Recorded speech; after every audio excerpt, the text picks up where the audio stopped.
आइए भक्तों, आज सुनते हैं शुक्रवार प्रदोष त्रयोदशी व्रत कथा एवं पूजा विधि। सौभाग्य और स्त्री की समृद्धि के लिए यह कथा जरूर सुने। तो एक बार बोलिए प्रेम से शिव जी की जय, माता पार्वती की जय। शुक्रवार प्रदोष व्रत पूजा विधि। प्रदोष व्रत करने वाले को दिन भर भोजन नहीं करना चाहिए। शाम के समय जब सूर्यास्त में 3 घड़ी का समय शेष रह जाए तब स्नान आदि कर्मों से निवृत्त होकर श्वेत वस्त्र धारण करके तत्पश्चात संध्या वंदन करने के बाद शिव जी को पूजन प्रारंभ करना चाहिए। पूजा के स्थल को स्वच्छ जल से पीले, वहाँ मंडप बनाए, वहाँ 5 रंगों के पुष्पों से पद्म पुष्प की आकृति बनाकर कुश का आसन बिछाए। आसन पर पूर्वाभिमुख बैठे।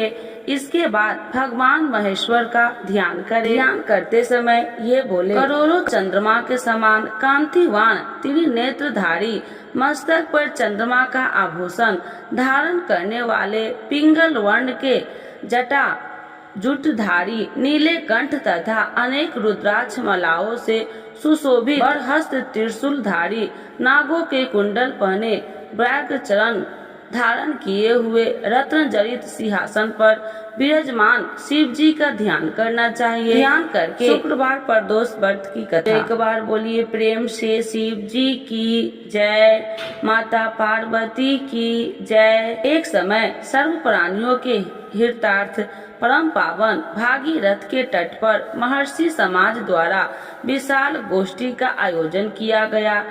यज्ञ महर्षि के एक चित्त सभा में व्यास जी के परम शिष्य पूर्णावेता सूत जी महाराज हरि कीर्तन करते हुए पधारे। सूत जी को देखते ही सौनकादि 88,000 ऋषि मुनियों ने खड़े होकर दंडवत प्रणाम किया। महाज्ञानी सूत जी ने भक्ति भाव से ऋषियों को हृदय से लगाया तथा आशीर्वाद दिया। विद्वान ऋषि गण और सब शिष्य आसन पर विराजमान हो गए।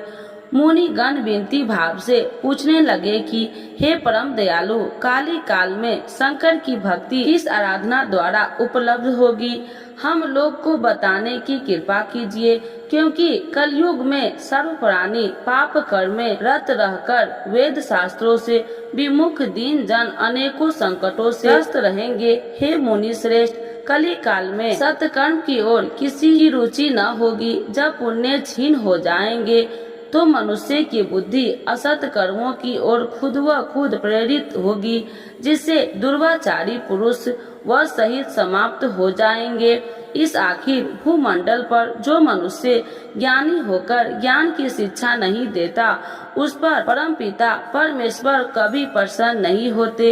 हे महामुने, ऐसा कौन सा उत्तम व्रत है जिसे मनोवांछित फल की प्राप्ति होती है? आप कृपा कर बतलाइए। ऐसा सुनकर दयालु हृदय श्री सूत जी कहने लगे कि हे श्रेष्ठ मुनियों तथा शौनक जी, आप ध्यान वाक्य के पात्र हैं। आपके विचार सराहनीय एवं प्रशंसनीय है। आप वैष्णव अग्रणीय है, क्योंकि आपके हृदय में सदा पराहित की भावना रहती है। इसीलिए हे शौनकादि ऋषि, सुनो, मैं उस व्रत को तुमसे कहता हूँ जिसके करने से सब पाप नष्ट हो जाएंगे।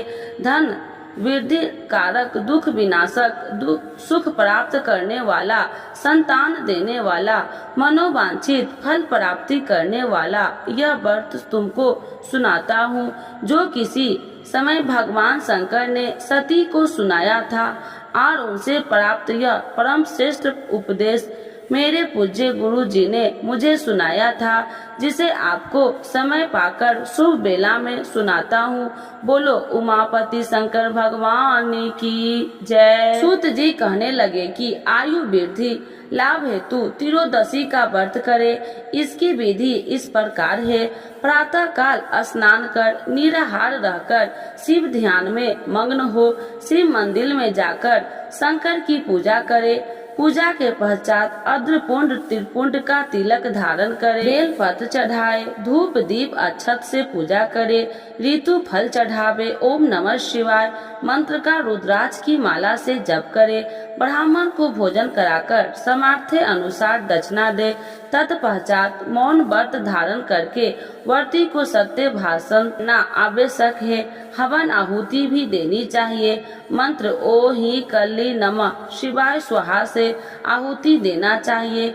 इससे अभिष्ट फल की प्राप्ति होती है। व्रती पृथ्वी पर शयन करे, एक बार भोजन करे, इससे सर्व कार्य सिद्ध होते हैं।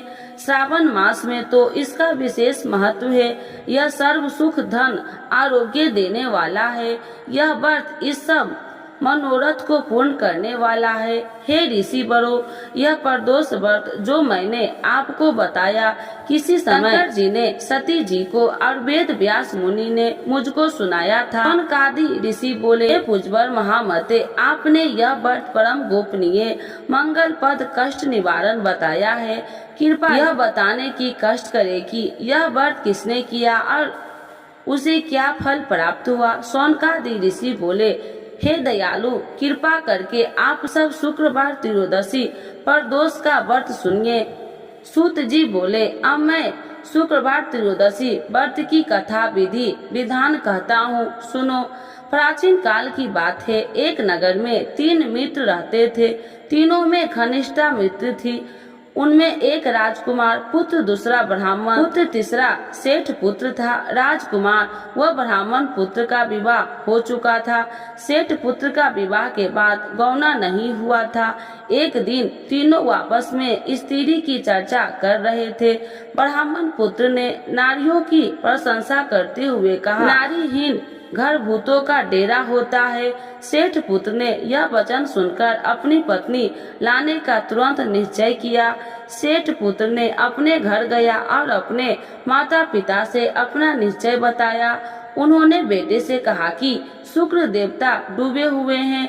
इन दिनों बहु बेटियों को उनके घर से विदा करा लाना शुभ नहीं, अतः शुक्र योदय के बाद तुम अपनी पत्नी को विदा करा लाना। सेठ पुत्र अपनी जिद से तस से मस नहीं हुआ और अपनी ससुराल जा पहुंचा। सास ससुर को उसके इरादे का पता चला।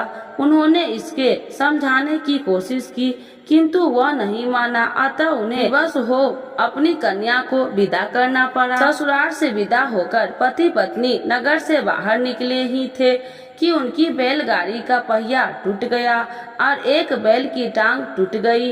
पत्नी को भी काफी चोट आई। सेठ पुत्र ने आगे चलने का प्रयत्न जारी रखा। तभी डाकुओं से आमना सामना हो गया और वे सेठ पुत्र का धन्य धान्य लूट कर ले गए। सेठ का पुत्र पत्नी सहित रोता पीटता अपने घर पहुंचा। घर पहुंचते ही उसे सांप ने डस लिया। उसके पिता ने वेदों को बुलाया। उन्होंने देखने के बाद घोषणा की, आपका पुत्र 3 दिन में मर जाएगा। इसी समय इस घटना का पता ब्राह्मण पुत्र को लगा। उसने सेठ से कहा कि आप अपने लड़के को पत्नी सहित बहू के घर वापस भेज दो। यह सारी बाधाएं आई है। आपका पुत्र शुक्र षष्ठ में पत्नी विदा कर लाया है। यदि यह वहां पहुंच जाएगा तो बच जाएगा। सेठ को ब्राह्मण पुत्र की बात जच गई और अपनी पुत्र वधू और पुत्र को वापस लौटा दिया। वहां पहुंचते ही सेठ पुत्र की हालत ठीक होनी आरंभ हो गई। तत्पश्चात उन्होंने शेष जीवन सुख आनंद पूर्वक व्यतीत किया और अंत में वह पति पत्नी दोनों स्वर्ग लोक को गए। एक बार बोलिए प्रेम से शिव जी की जय, माता पार्वती की जय।